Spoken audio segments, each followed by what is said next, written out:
For years, Fort McMurray has been scrutinized for its air and water quality.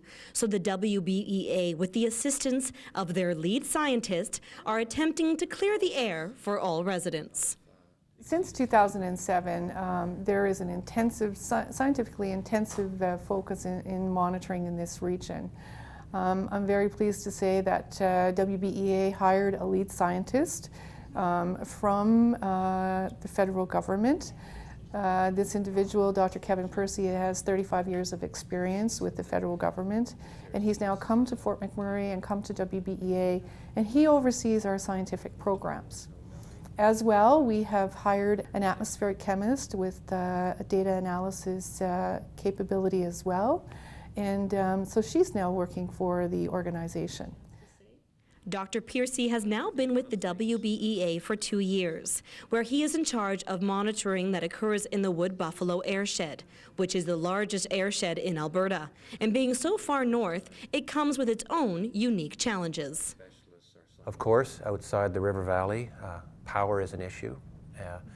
We're also concerned about the health of the forest and the terrestrial ecosystems as well in the region. So in the situations where we have no access to power, we use passive techniques. We use little plates on tall towers in the forest that allow us to get a measure of concentrations of the key pollutants throughout the air.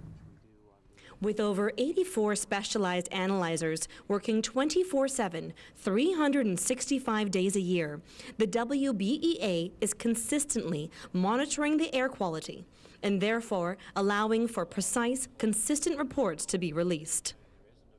Well, our reports are, first of all, are peer-reviewed.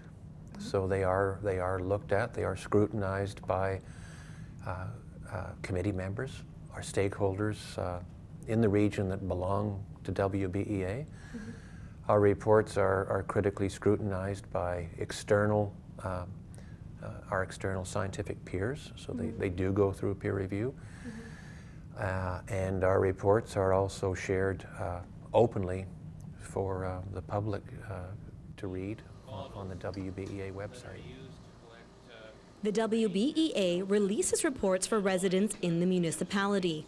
But if you're anything like me, these reports can be a little difficult to understand, with some numbers going slightly up and down throughout the region. So what does all of this mean to the average resident? As we found out in this analysis, the air quality in Fort McMurray really from 1998 to the present, to the end of 2010, has been very constant. Air quality is good 98% of the time. Though some residents refer to the smell of oil being in the air in Fort McMurray, the WBEA looks at these odor events as a concern, and therefore they have invested a lot of time into researching these occurrences in the Wood Buffalo region, especially in Fort McKay, where they have set up their most advanced monitoring station. Here we're monitoring for sulfur dioxide, ammonia.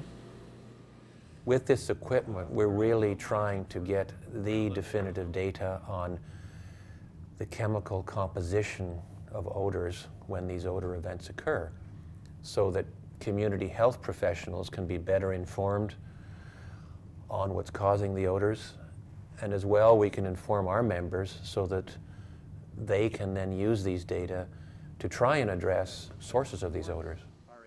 And with a multitude of monitoring stations, the WBEA uses the assistance of scientists from many different areas in order to bring the most accurate data to this region.